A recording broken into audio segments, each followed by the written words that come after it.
이 시간 우리는 하나님의 은혜로 이 자리에 나왔습니다. 우리 모두 그 은혜를 기억하며 하나님을 향한 감사와 마음과 뜻을 모아 하나님께 예배드리겠습니다.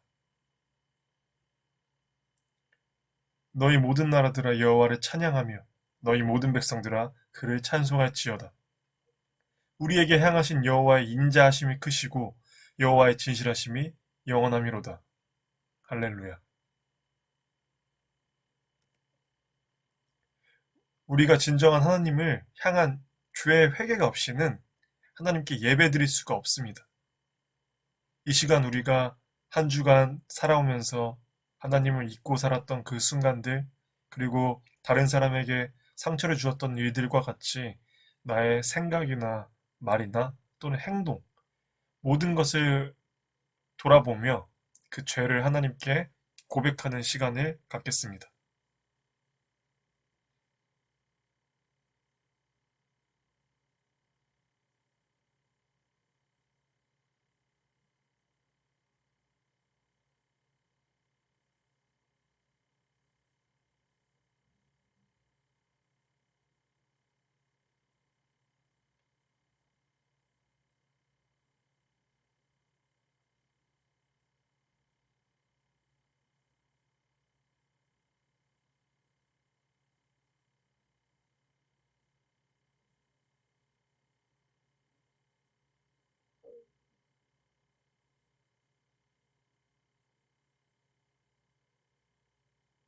우리가 가지고 있는 모든 죄를 하나님께 고백하였습니다. 이제 하나님이 우리를 용서하신다는 말씀을 경청하십시오. 여기 우리를 용서하신다는 하나님의 말씀이 있습니다.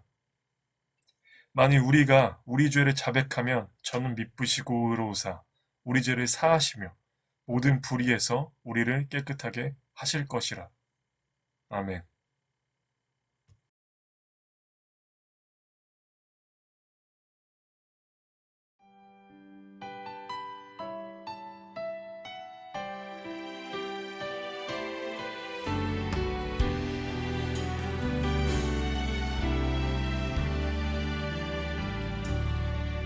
믿음과 삶을 살아내는 실력이 너무나 다른 내 모습을 볼 때에 이 모습도 주가 사랑하실까 자신 없는 내 모습 그저 주님 앞에 있네. 나 같은 자도 사랑하여 주시고 한 번도 나를 떠나지 않으셨네. 아픔 속에 주를 잡게 여긴 날 꾸짖지 않으시고 내 손 잡아주시네. 오직 주님 안에 두려움 없네. 고난을 통해 날 만드심을 믿네. 주님만이 내 모든 것 되시네. 주의 강한 손 날 붙드시네. 오직 주님 안에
주님, 제 마음이 너무 둔해서 주님을 볼 수 없습니다. 이 땅에 속하여 이 땅만 보다가 주님 손을 놓쳤습니다. 나는 나그네로 왔는데 왜 주저앉게 되었나. 나는 청지기인데 언제부터 내 삶의 주인이 되어버렸나.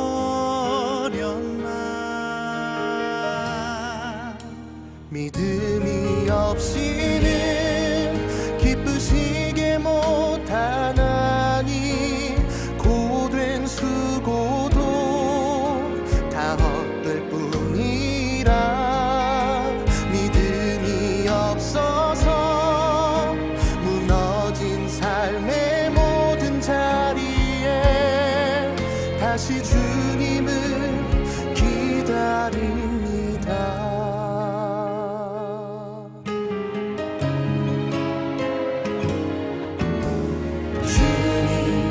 제 마음이 너무 둔해서 주님을 볼 수 없습니다. 이 땅에 속하여 이 땅만 보다가 주님 손을 놓쳤습니다. 나는 나그네로 왔는데 왜 주저앉게 되었나.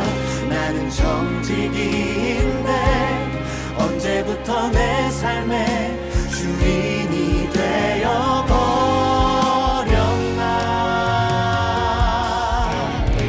믿음이 없이는 기쁘시게 못하나니 고된 수고도 다 헛될 뿐이라. 믿음이 없어서 무너진 삶의 모든 자리에 다시 주님을 기다립니다. 믿음이 없이는 기쁘시게 못하나니 주를 찾는 자 반드시 만나리. 믿음이 없어서 무너진 삶의 모든 자리에 다시 주님을 기다립니다. 다시 주님을 기다립니다. 다시 주님을 기다립니다.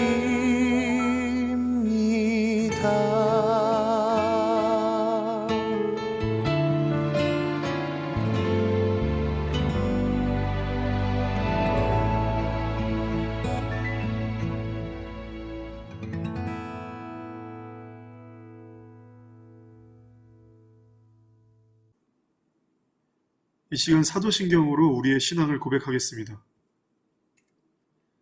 나는 전능하신 아버지 하나님, 천지의 창조주를 믿습니다. 나는 그의 유일하신 아들, 우리 주 예수 그리스도를 믿습니다. 그는 성령으로 잉태되어 동정녀 마리아에게서 나시고 본디오 빌라도에게 고난을 받아 십자가에 못 박혀 죽으시고 장사된 지 사흘 만에 죽은 자 가운데서 다시 살아나셨으며 하늘에 오르시어 전능하신 아버지 하나님 우편에 앉아 계시다가 거기로부터 살아있는 자와 죽은 자를 심판하러 오십니다. 나는 성령을 믿으며 거룩한 공교회와 성도의 교제와 죄를 용서받는 것과 몸의 부활과 영생을 믿습니다. 아멘.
우리 모두 인생의 폭풍과 같은 시기를 만나게 됩니다. 우리의 인생은 정말 우리의 삶을 바다에 떠다니는 이제 배와 같다고 비유해 보자면, 어떤 때는 이제 따뜻하게 내리쬐는 태양을 맞으며 뭔가 파란 하늘과 또 잔잔한 바다 위를 항해하는 때도 있습니다. 그렇게 살아가기만 한다면 우리는 너무나 안락하고 안전하고 너무나 행복할 것 같다고 느끼죠. 그런데 롱펠로우라는 사람이 이런 말을 했습니다. 우리 각자 인생에는 비가 내리기 마련이다. 우리 모든 인생이 그렇게 잔잔하고 따뜻한 태양만 맞고 뭔가 파란 하늘을 바라보며 그렇게 살아가면 너무나 좋겠지만, 우리 인생은 그렇지 않다는 거죠. 우리 인생에는 비가 내리기 마련입니다. 약한 비가 내릴 때도 있고, 짧고 굵은 소나기가 내릴 때도 있고, 때로는 장대비가 또 장마처럼 길게 오랫동안 내릴 때도 있을 것이고, 또 어쩔 때는 태풍과 같은 폭풍우를 만날 때도 있을 겁니다. 그렇게 될 때 우리는 정말 안전하게 떠다니던 그런 바다에서 순식간에 모든 것을 다 뒤삼켜버리는, 모든 걸 다 집어삼킬 것 같은 정말 아파트 높이에 같은 풍랑을 마주하게 될 때도 있습니다. 그런 한가운데에 놓여있는 삶이 될 수도 있다는 것이죠. 어떤 비를 우리가 맞을지는 그 누구도 알 수 없습니다. 그리고 어떤 풍랑을 맞을지도 우리는 아무도 알 수 없습니다. 모든 사람은 다 비를 맞게 된다는 사실만이 우리가 알 수 있는 사실이죠. 그런데 우린 이런 상황 가운데 한 가지 오해하고 있는 점이 있습니다. 우리 인생에 이런 거대한 폭풍우를 만나게 될 때 그 순간에 우리는 고난이라고 얘기를 하죠. 고난의 순간이라고 말을 합니다. 실패를 경험한다거나 시련을 경험한다거나 뭔가 커다란 문제가 생기거나 다치거나 내가 다치거나 가족이 다치거나 내가 아끼는 사람들이 아프거나 또 나에게 안 좋은 일이 이런 벌어지게 될 때 우리는 그런 고난의 한순간에 놓여지게 되는 거죠. 정말 앞서 말했던 거대한 폭풍우가 나를 덮칠 것 같은 그런 불안함 속에 놓여지게 됩니다. 그런데 우리가 이런 고난의 순간에 놓여졌을 때, 그리고 하나님을 믿는 우리들은 그런 고난의 순간에 놓여지게 되면 이런 생각을 하게 됩니다. 내가 무슨 잘못을 했기 때문에 이런 하나님께 벌을 받는 건가? 아니면 내가 뭔가 잘못했기 때문에 이런 고난에 놓여지게 된 것인가? 나를 볼 때도 그렇게 느끼게 될 때가 있고, 그리고 어떤 사람들은 너무나 쉽게 다른 사람한테도 그렇게 그런 다른 사람들의 삶을 보면서 그렇게 쉽게 얘기할 때가 있다는 거죠.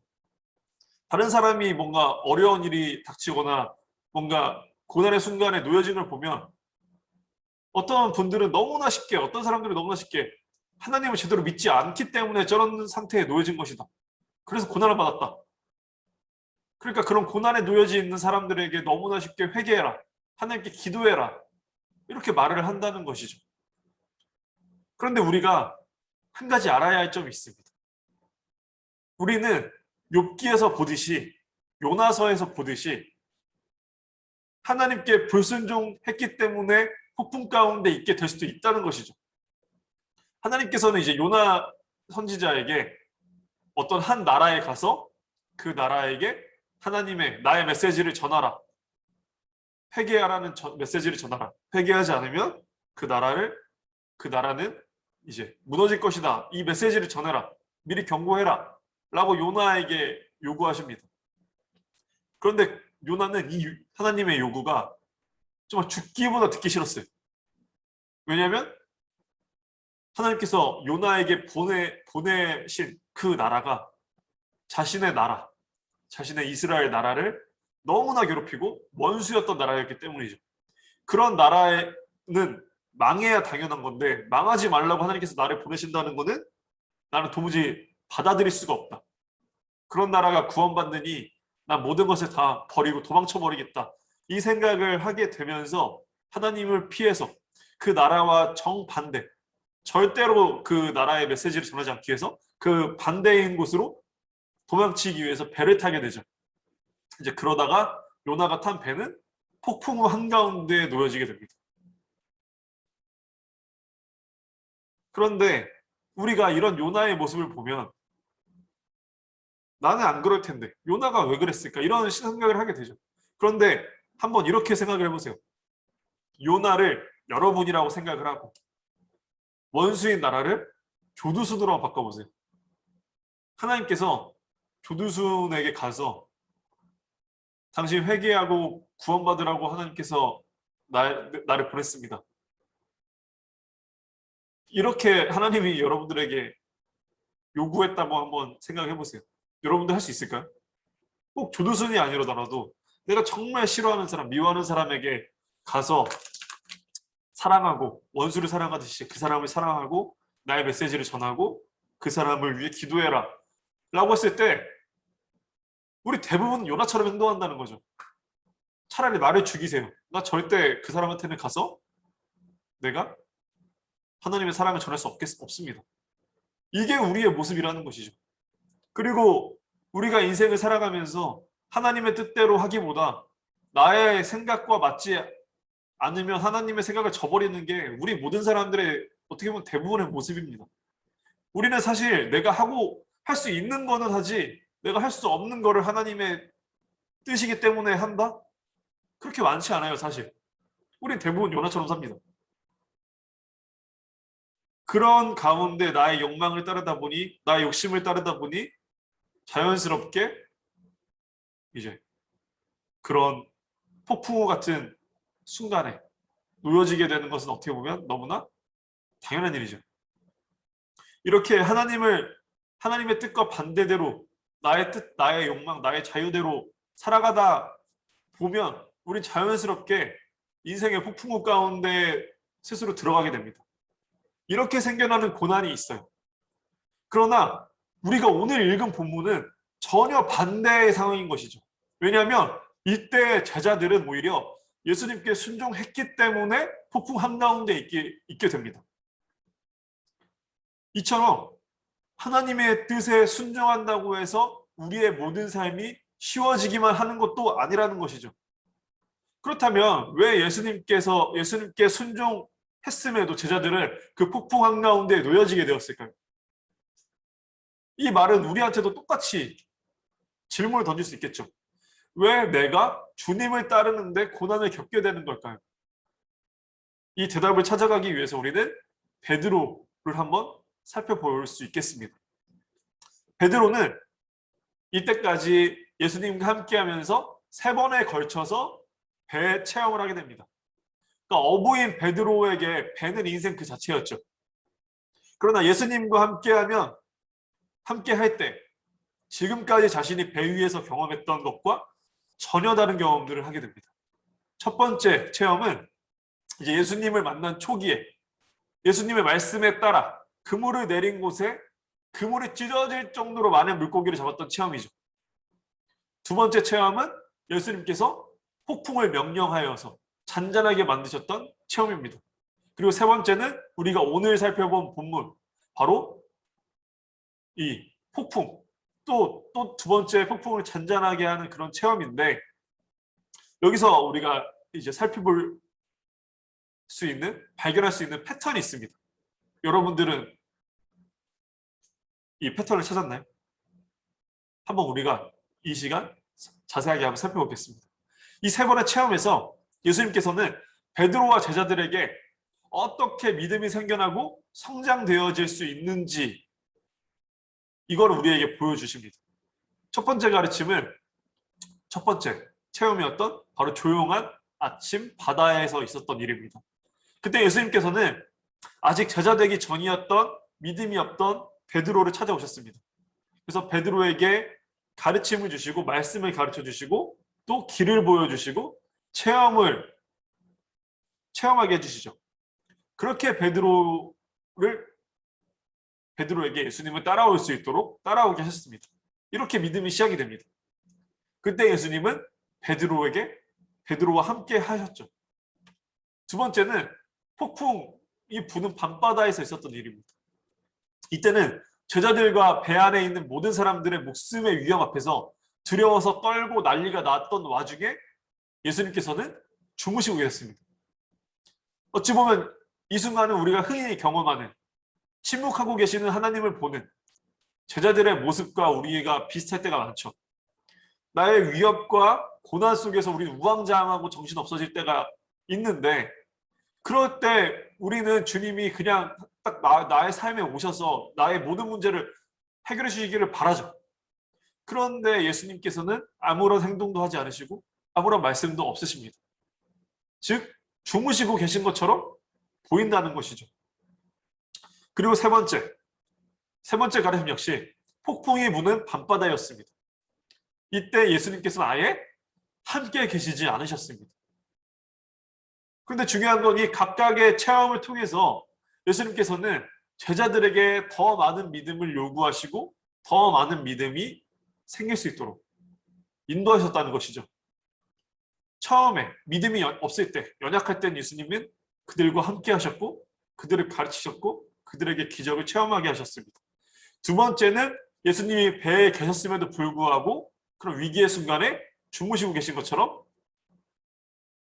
이제 잠잠하셨죠. 세 번째는 아예 예수님이 함께하지 않으셨습니다. 이 세 번의 경험을 통해서 예수님께서 가르치시고 싶으셨던 것은, 알려주고 싶으셨던 것은, 예수님의 목적은 예수님이 그들과 함께 있든 없든, 배에 함께 있든 없든 간에 어느 환경이든지 간에 우리가 예수님을 신뢰할 수 있도록 하기 위해서였다는 것이죠. 예수님은 제자들에게 더욱더 큰 신뢰를 경험하게 하셔서 그들의 믿음을 더욱더 커질 수 있도록, 자라날 수 있도록 경험시켜 주시고 계신 것입니다. 두 번째 체험 때 예수님은 주무시고 계셨지만 제자들의 다급한 구원의 요청에 예수님께서 응답하셨습니다. 그리고 명령하셔서 바다를 잔잔하게 하셨습니다. 그리고 제자들에게 돌아보시면서 이렇게 말씀하시죠. 어찌하여 믿음이 없느냐? 라는 이런 가르침을 제자들은 듣게 됩니다. 아직 예수님이 어떤 분이시고 그분을 따르는 믿음의 능력이 어느 정도인지 신뢰하지 못했던 이 제자들은 이 믿음의 경험을 통해서 또 한 단계 성장하게 되는 것이고, 예수님이 어떤 분이신지, 또 제자들은 이제 앞으로 예수님을 따르는 길 가운데 이런 풍랑이 또다시 나를 덮쳐올지라도 이런 명령만으로도 모든 것을 가능하게 하시는 예수님을 신뢰하면 우리는 안전하게 될 것이다 라는 믿음이 이제 생겨나게 된 것이죠. 그렇게 세 번째 체험 때는 예수님이 제자들과 함께 하지 않고 계셨죠. 예수님께서는 제자들에게 먼저 배를 타고 떠나라 이렇게 말씀하셨습니다. 이런 상황 가운데 또다시 폭풍우가 배를 덮치기 시작했습니다. 그렇게 큰 제자들은 긴 시간 동안 폭풍 속에서 이 고난을 견뎌내고 있었습니다. 그러던 때에 예수님이 그 폭풍 속을 뚫고 걸어서 제자들이 타고 있는 배로 걸어오셨습니다. 이 순간에 정말 제자들의 심정을 한번 생각해 보세요. 두 번째 폭풍우 때는 예수님께서 주무시고 계셨지만 그래도 예수님께서는 그 배에 함께 하고 계셨습니다. 그래서 예수님이 나의 눈에 보이게 함께 하고 계셨어요. 그러니까 이제 불이 나게 뛰어가서 예수님을 급하게 깨워서 이 문제를 해결해 달라고 요청할 수 있었습니다. 그러나 지금의 순간에서는 그런 폭풍 한가운데였죠. 예수님을 불러올 수도 없고 예수님이 보이지도 않습니다. 지금 내가 겪는 이 고난의 순간을 예수님께 알릴 수조차 없었습니다. 왜냐하면 그 누구도 지금 자신들이 겪고 있는 이 폭풍 한가운데 우리를 구원할 수 있는 사람은 단 한 명도 없다라는 것이죠. 어부이자 바다이고 바다에 그리고 배의 전문가였던 그 제자들 역시 이런 순간에 자신들이 할 수 있는 것은 단 하나도 없다는 것을 잘 알고 있었습니다. 그저 죽지 않고 무사히 살아남기만을 간절히 빌 수밖에 없었습니다. 사람은 이런 어마무시한 상황 속에서 무력할 수밖에 없죠. 우리도 흔히 보면 이런 코로나 상황 가운데 인간은 무력하죠. 우리가 할 수 있는 것은 하나도 없습니다, 사실. 그리고 천재지변, 지진, 해일 이런 것 가운데 인간이 그 상황 가운데 할 수 있는 것은 없습니다. 그냥 무사히 피하는 것만이, 그런 상황을 겪지 않는 것만이 할 수 있는 것이죠. 이것처럼 제자들 역시도 무력하고 자신들을 도울 수 있는 사람은 단 한도 없고 이런 순간이 무사히 지나가기만을 바랄 수밖에 없는 상황이었습니다. 그런데 그렇게 좌절하고 있는 순간에 전혀 예상하지도 않고 기대하지도 않았던 일이 벌어지게 된 것이죠. 바다 한가운데 사람의 형체가 걸어오고 있는 것이었습니다. 사람이라면 절대 저렇게 걸어올 수가 없겠죠. 사람의 배를 타고 자신들을 구원하러 오는 것도 불가능합니다. 그래서 제자들은 폭풍우도 두려웠지만 갑자기 걸어오는 사람의 형체는 더 무섭고 두려웠던 것이죠. 까무러치기 일보 직전이었습니다. 그래서 울부짖으며 소리치는 것이죠. 유령이다. 유령이다. 꼼짝도 못하고 겁에 질려서 소리만 지르고 있었습니다. 그런 순간에 유령이 말을 건넵니다. 그 음성은 너무나 따뜻하고 이런 모든 위협 순간에서도 한순간에 정말 제정신을 차리게 할 수 있는 강력한 힘이 있었습니다. 안심하여라. 나다. 두려워 마라. 바로 예수님이셨던 것이죠. 그들의 슈퍼스타, 구원자, 어벤져스, 저스티스 리그, 이터널스. 그런 말도 안 되는 놀라운 일들이 실제로 자신의 눈앞에 펼쳐지게 되는 것이죠. 영화나 드라마가 아니라 실제였습니다. 그래서 그 모습을 보고 베드로는 예수님께 요청해서 자신도 예수님께 걸어갈 수 있도록 부탁합니다. 주변 환경이 어떠하든지 이제 아무런 상관이 없는 것이죠. 오직 예수님만 보이게 된 것입니다. 그래서 예수님에게 가고 싶다. 이것이 베드로의 모든 삶의 바람이었습니다. 그래서 베드로는 예수님만 바라보며 모든 것을 가능하게 하신 예수님을 믿고 무리를 걸어서 예수님께 갑니다. 그런데 그 순간 큰 바람이 베드로에게 불어닥쳤습니다. 그 순간 베드로는 예수님이 아니라 이제 다른 것들이 환경이 갑자기 보이기 시작하는 것이죠.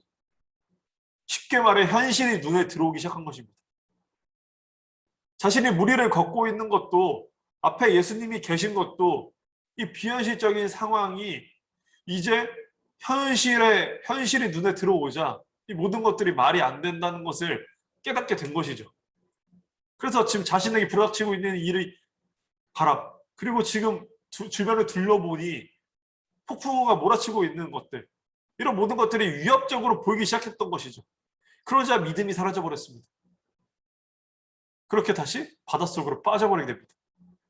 바다에 빠져버리자 그제서야 다시 베드로는 나를 구원할 수 있는 분은 예수님밖에 없구나 다시 깨닫게 됩니다. 그래서 베드로는 예수님께 구원해달라고 소리치고 손을 뻗고 그렇게 또 난리를 치게 되는 것이죠. 그러자 예수님은 베드로의 손을 붙잡고 즉시 손을 내밀어 건져 올려주셨습니다. 메시지 성경에서는 이 구절을 이렇게 번역하는데, 용기 없는 사람아 어찌 된 것이냐. 이 말씀을 통해서 우리가 알 수 있게 되죠. 믿음은 용기입니다. 믿음은 현실이 우리의 주인이 아니라 비현실처럼 느껴지는 예수님의 모든 것을 믿는 것이 바로 믿음인 것입니다. 그것을 믿기 위해서는 우리에게 용기가 필요합니다. 용기가 없으면 우리는 쉽게 세상 가운데 무너지게 됩니다. 우리가 용기를 얻을 수 있는 방법은 우리의 힘, 능력으로 불가능합니다. 제자들이 경험한 것처럼 오직 예수님의 도우심으로 한 단계 한 단계 한 단계 성장되어질 때 우리는 용기를 얻게 됩니다. 우리의 체험, 예수님의 능력, 예수님의 승리를 경험하게 될 때 우리는 용기를 얻게 되는 것이죠. 그런 용기가 우리의 시선이 세상에 분산되는 것이 아니라 오직 예수님만을 바라보게 합니다. 현실은 우리에게 패배 의식을 심어주고, 현실에서는 우리가 아무것도 아닌 사람처럼 말을 하게 되고, 현실은 패배와 연약함을 계속해서 우리에게 강조합니다. 그러나 예수님께서는 우리에게 그렇게 말씀하지 않습니다. 예수님을 믿는 믿음 가운데 우리는 모든 것을 할 수 있습니다. 그것이 바로 우리가 현실이 아니라 예수님을 믿고 따라가는 용기를 얻게 되는 것이죠.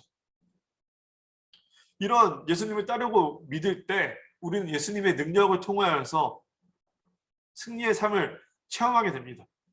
그 체험만이, 하나님의 그 도우심만이 우리를 용기 있게 할 수 있는 것이죠.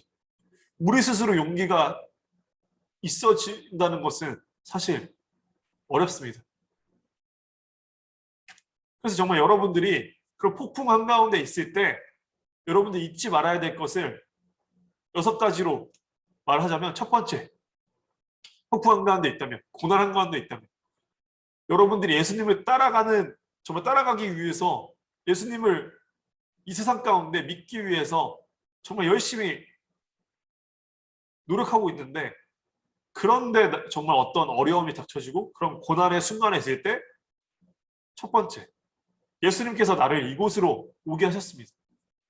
두 번째, 예수님께서 지금 나의 이 고난과 어려움, 이 모든 환경을 이미 다 알고 계시고 있다는 것이죠. 그리고 세 번째, 예수님께서는 그런 나를 위해서 기도하고 계시다는 것이죠. 그리고 네 번째, 예수님께서 우리에게 하신 약속의 말씀을 통해서 지금 나에게 말씀하고 계십니다. 그리고 다섯 번째, 예수님께서는 나의 믿음 안에서 그 순간간에 정말 그 상황 가운데 내가 예수님을 믿는 그 삶에 통해서 그 믿음 안에서 나를 성장시키신다는 거죠. 그리고 여섯 번째, 예수님께서는 그 누구보다, 나 스스로보다 나를 더 철저하게 알고 계신다는 것이죠. 이 과정 통해서, 이 과정 가운데서 예수님께서는 우리에게 3가지의 가르침을 주시는데, 첫 번째가 사랑의 가르침입니다. 주님께서 제자들을 폭풍 가운데 보내셨지만 그런 환경은 오히려 결국 제자들에게 유익하기 때문이죠. 우리가 그 고난의 순간에 놓여져 있는 것은 그 순간이 오히려 우리의 성장과 우리가 하나님의 능력을 체험할 수 있는, 하나님의 능력을 경험할 수 있는, 우리가 더 단단해질 수 있는 이 과정인 것이고, 두 번째, 믿음에 대한 가르침입니다. 바로 제자들이 주님을 신뢰하는 법을 배워야 하기 때문입니다. 이 말은 우리가 그런 순간 가운데 예수님을 신뢰할 수 있는 방법을 배우기 위해서죠. 그리고 세 번째, 소망에 대한 가르침입니다. 제자들의 공경에 극도로 이르렀을 때 주님이 그들을 구하러 오시기 때문입니다. 이 말처럼 우리가 공경에 놓여졌을 때, 고난에 놓여졌을 때, 폭풍 한가운데 있을 때, 그때 예수님께서는 우리를 구하러 오시기 때문입니다.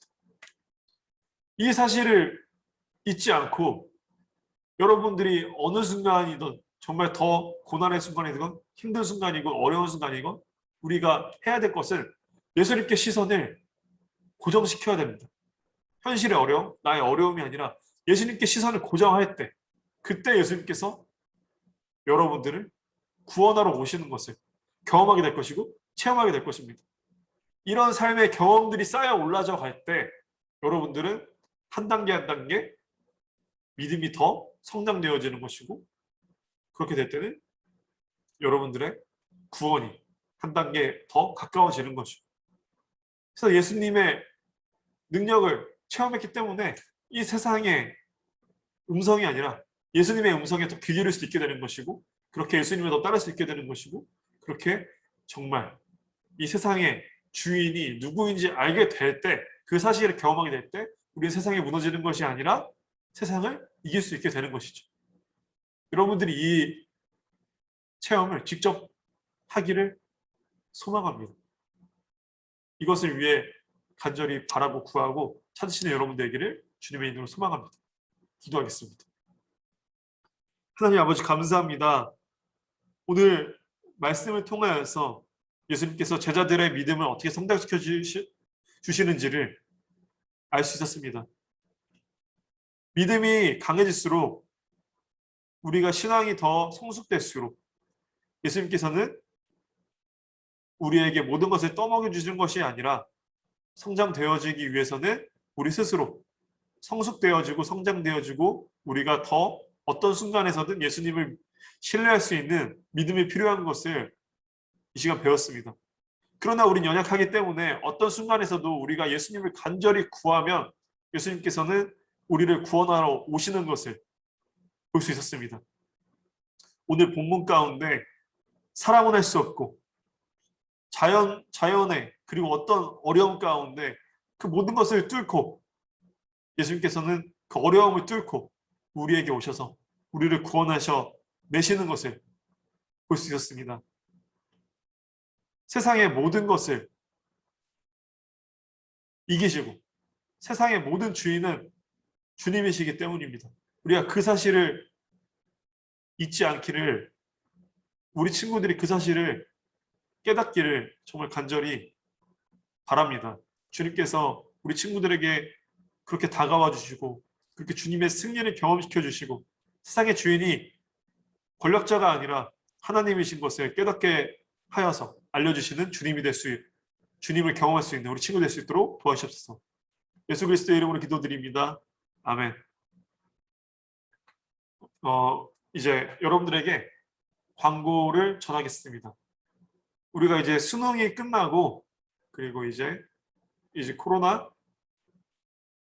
이 규정도 많이 좀 완화가 되어서 이제 다음 주부터는 예정대로 9시 반에 청소년부실에서 예배를 드리도록 하겠습니다. 그러니까 이제 9시 20분까지 다 우리 친구들 미리 교회에 오셔서 함께 예배를 드리고 또 이제 교제를 할 수 있는 그런 시간을 보낼 테니 우리 친구들을 함께 잘 잊지 말고 기억해서 다음 주부터는 9시 20분까지 청소년부실에서 예배를 함께 드리도록 하겠습니다. 이 시간 주기도문으로 오늘 예배 마치겠습니다. 하늘에 계신 우리 아버지, 아버지의 이름을 거룩하게 하시며 아버지의 나라가 오게 하시며 아버지의 뜻이 하늘에서와 같이 땅에서도 이루어지게 하소서. 오늘 우리에게 일용할 양식을 주시고 우리가 우리에게 잘못한 사람을 용서하여 준 것 같이 우리 죄를 용서하여 주시고 우리를 시험에 빠지지 않게 하시고 악에서 구하소서. 나라와 권능과 영광이 영원히 아버지의 것입니다. 아멘.